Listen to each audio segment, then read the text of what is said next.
Hi, and welcome back to my Rug Hook and Talk show. Okay, I'm trying not to get cut off, but I see that I am, so I'm going to move this back a little. Let's see. There we go. Okay. Is that a little better? Yes, I think it is. Okay, so welcome. My name is Annette, and for those of you just maybe catching this one video and haven't started from the beginning,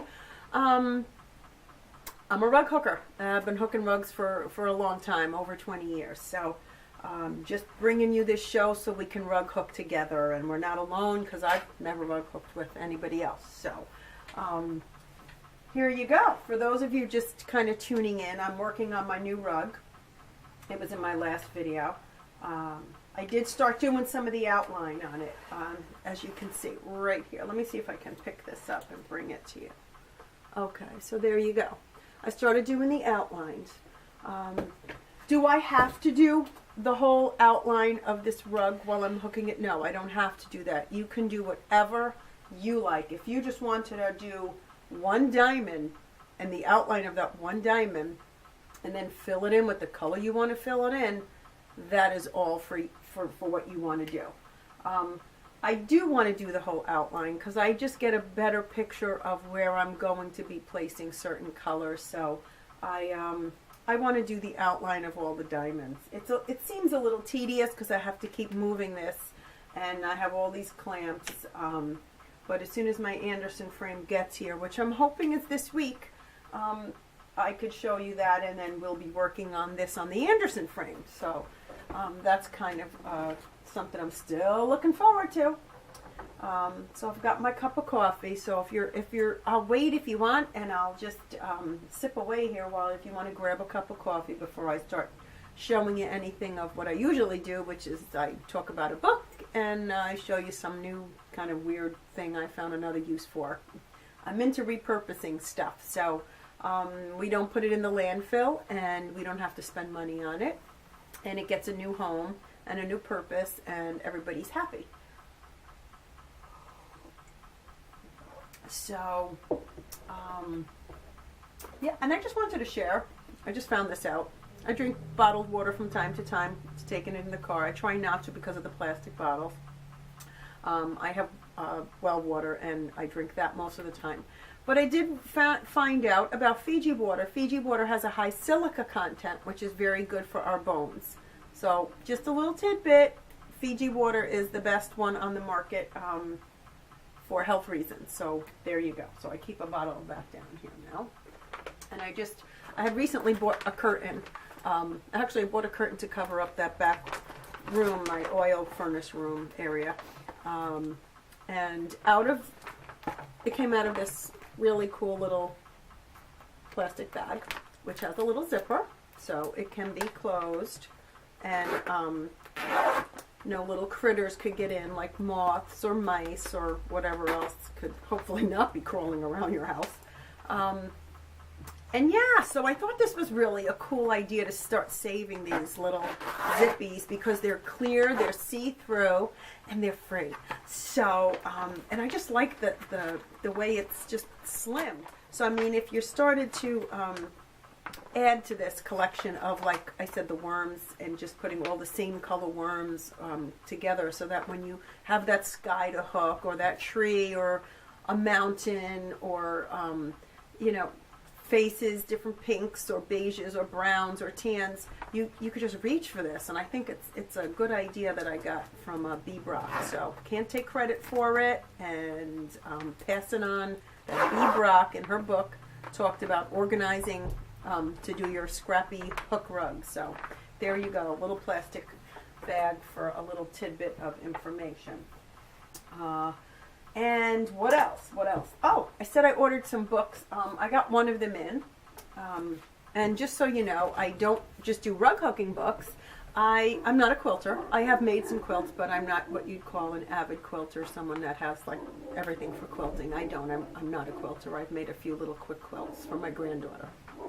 I found this book online, and it's called Modern Applique. And I love the modern twist for rugs, even though I like the primitive look and I like the old colors. I like using new colors too in for hooking rugs. So I went ahead and got it, and I'll just show you a few pictures. The colors are really neat, okay? Just if you can, I'll show you the back cover too. So there you go. That's a great idea because, you know, I think we tend to stay away from light backgrounds if we're putting them on the floor. But you know what? If it's wool, I'm not going to be afraid of it anymore. I've been real like, oh, it's got to be a dark background. It's got to be dark. But you know what? One of my next rugs are going to be a light background. Not maybe that light. That's white, and this is a quilt. But I see like an off-white or a very pale gray or a very pale tan with some deep colors in front. Really nice. Look at the colors on the front there. That's like a chambray blue, but I mean gray looks great with all these bright colors. So there you go. I'll try to show. The back has some templates of patterns, which are really cool. So you can go ahead and, you know, if you do buy the book, you will still have these great patterns to use in templates. And there you go. So there's another pretty color combination. And so she uses these bright colors in really unique ways, and I liked it. And I did buy this one. I got it off of Amazon, free shipping if you order two. And I ordered another book, so I got them both for free shipping. Did not get the other one in yet, and it's a rug hooking book by someone. I think 2009 or 10 it might have come out. Not sure. I don't want to be a liar, but I will let you know when it comes in. So there's a book on applique, and as I go through other books and find other books, I will go ahead and review them for you so you could see. But again, applique quilting books are great ways to see just templates of designs are really cool. So start gathering your templates up from everywhere. Like I said, you could use a leaf, and you could even get ideas. My leaves are on the, I don't know if you can see them from here. Okay. Let me see if I can pop one off here. Here we go. These are the leaves I'm talking about. I got these from Michael's, and I did them on another show. But just to quickly show you, this is also a template. So you could trace around this if in fact you can't get your hand on a real leaf. I did use a real maple leaf for one of my little rugs in my hook rug show number 6. You'll see that was an actual maple leaf that I traced. And but these are cool. I think they're really neat. And I have different ones. There's different styles, but I'm a fan of the maple leaf. I like the big full shape of it and that sort of thing. But I do like leaves, and in general, I think doing a fantasy rug of all different hot colored jewels on maybe a really soft neutral background would be pretty. So something to think about if you want to work with color and you're kind of afraid to add that color because your house might not really, the decor might not fit in. What I'm thinking of doing is doing a very dulled taupe background. Taupe is like a brownish grayish color, and then throw in my jewel tones to add in some bright colors, and I think that might be really interesting and a good way to get some color in. So okay, so just so you know, I've been outlining, and that's what I'm going to continue doing here. And this rug's a little bigger than my last mat, the little hooked mat that I did. You saw that, and it's also on my, I'm a member of rughookingdaily.ning, and so my rug is on there, as are all my rugs. My recent rug is not in that number 6, obviously, because I was working on it, so it's not in there. But as I go ahead and do a few more rugs, I will then do another show with some more rugs. Actually, I left one out. I left a rug out of that last show, and I'd like to put that in. So maybe that's what we'll do. And so I'm just hooking that border.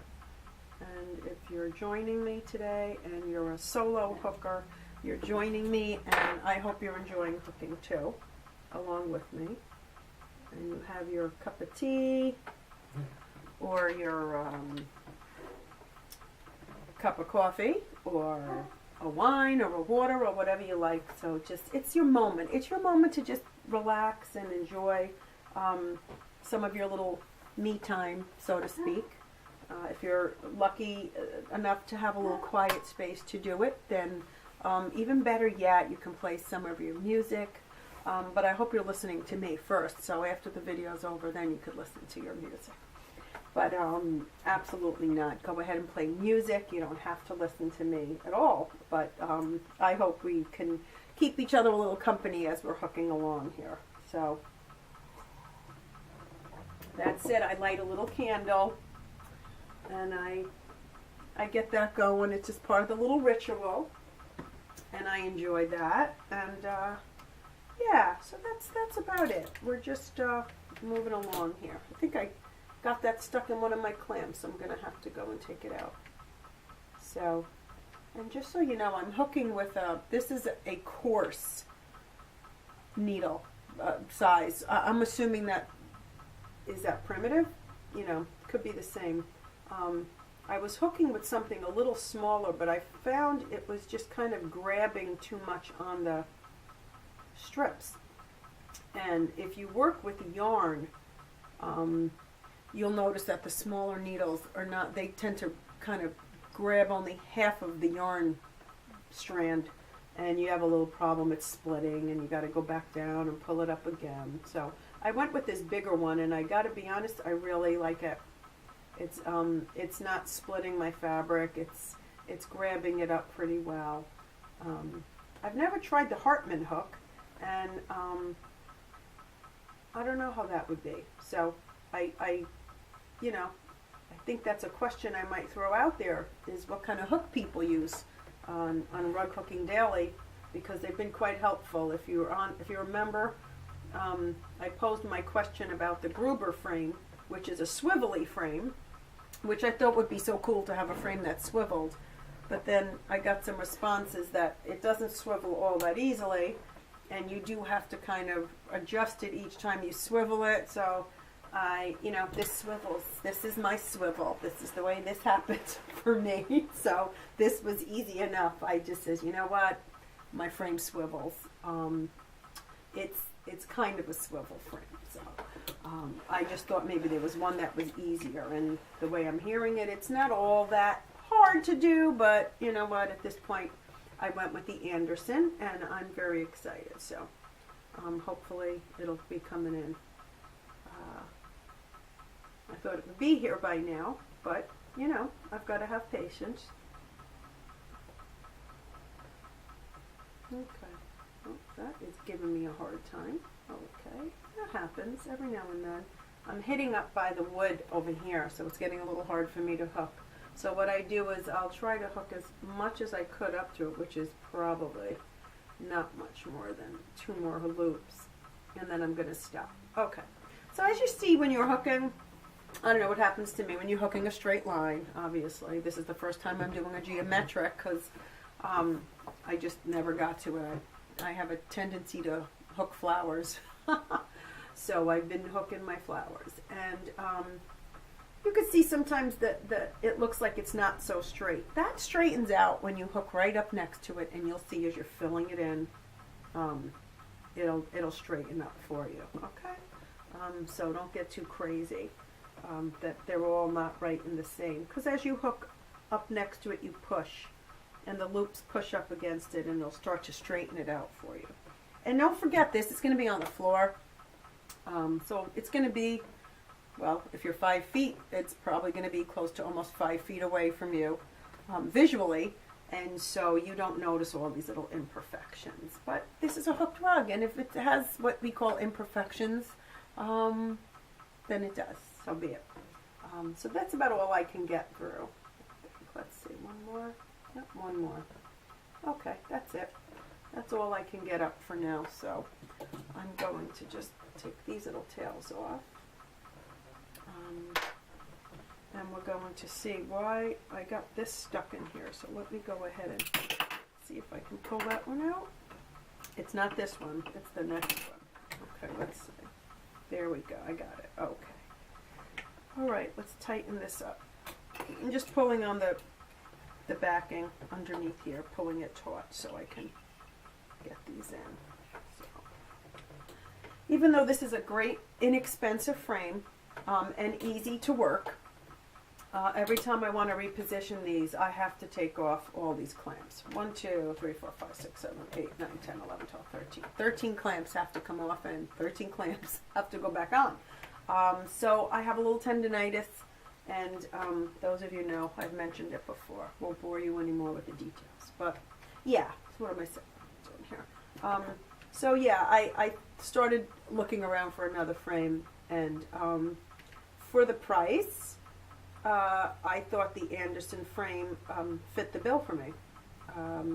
$115 with shipping included, and I think that's fair because I've seen frames up there and upwards of $300, which I don't know. I just find that a little bit much. But you know what? Again, rug hooking is the type of hobby that it could be whatever you can afford it to be.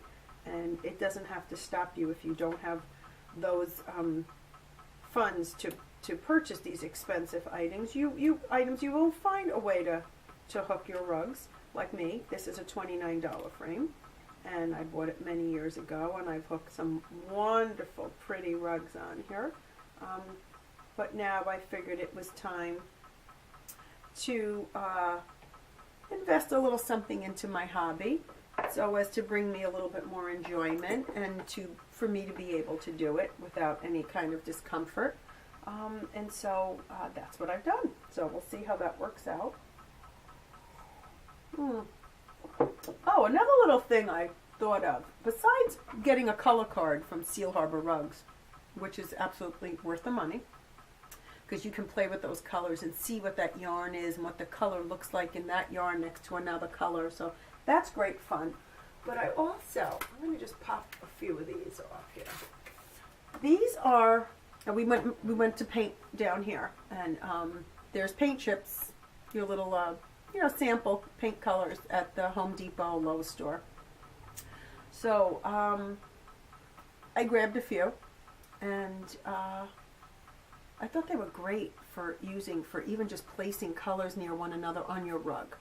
Okay, I mean if you're using them for squares to see what colors you're using, these are even perfect because they're a great actual size. They're probably about a 3x3 square, and they're just so cool because then you can just, if you like the colors, you put them on there, and then you match them up with the colors from your favorite yarn source, which is Seal Harbor for me. And you could see what it looks like. And there's the gray. I tried to get a gray and a beige for background color, and I just leave them up here. I leave them up there, and I think they look kind of pretty. So I don't know if you could see them. Yep, they're right over there. Okay. And that's what we're doing. So,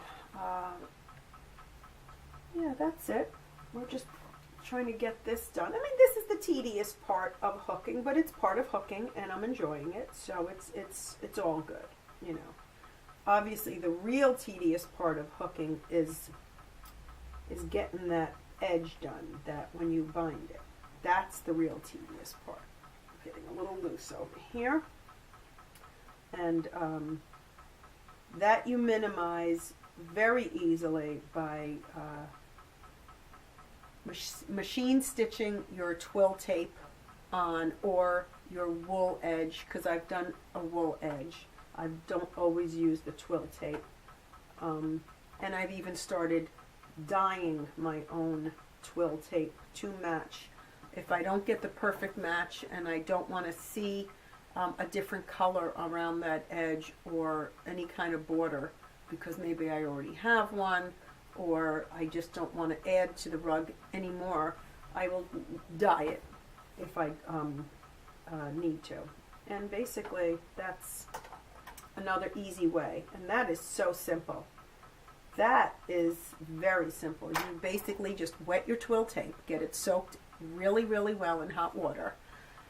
It takes a little time. Twill tape doesn't absorb very well for some reason. Maybe the sizing on it or something prevents that water from coming up.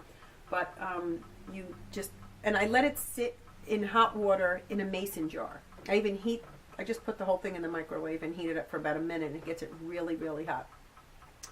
So after that's done, I then just add my dye. whatever, if I'm, whatever color that I need it to be that I don't have a twill tape for, I start adding the dye. I use RIT dye. It works well on cotton. And then I add, not vinegar, I think it's salt. I think I add just table salt for cotton, for dyeing cotton. And I leave it in for as long as I check the color. If you want like a total dark color, you leave it in overnight. And if you want a very light color, then just keep checking it and leave it there for a little while. Take it out, let it sit. You heat it up while it's sitting in there. You heat it up again for another like minute. And that's it. It's very simple. It's very, very, very simple. It would probably even dye if you just stuck it in that mason jar with the hot water and you never did anything else to it except for the salt. It would dye. So the salt sets it and keeps the color kind of bright. Kind of what vinegar does to the wool. Yeah.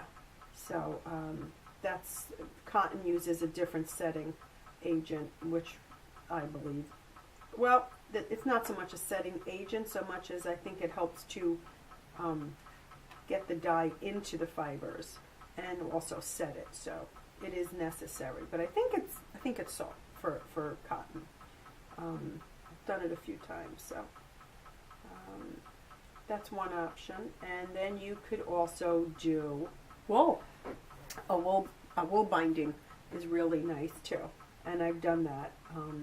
And that I've sewn on again at the beginning before you start hooking. You could even, I have gotten to a place where I might have even been a little confused of what color to put for the binding in wool. So so long as you hook not right up to the edge, you then could leave that for a little bit of time if you're kind of up in the air with what color you want, or you can get to within probably about a half an inch is about all you can hook up to them before because you need that line there to hook your, to stitch your binding tape down. So something to think about. You don't want to hook all the way up. That last rug that I did, wasn't going to put a binding, and lo and behold, what happens? I decided that it would look better with a darker olive green binding than no binding at all, and I ended up having to do it by hand. Now, it wasn't the end of the world, but it was not pleasant, and so that's something you got to think about. Some people don't mind hand stitching, they enjoy that part, and that's what I'm trying to do that too. I'm trying to find the enjoyable part of doing that finishing, because it's kind of almost a little celebration time. It's done. You've gotten to that point where you're actually working on the binding, so that means your rug is finished and you can start your next rug. So it's all good. Okay, so I've done some rug hooking. I've shared a book or two, and I think we're ready to roll. To end it, I've got to get dinner ready. So until we meet again, happy hooking and see you soon.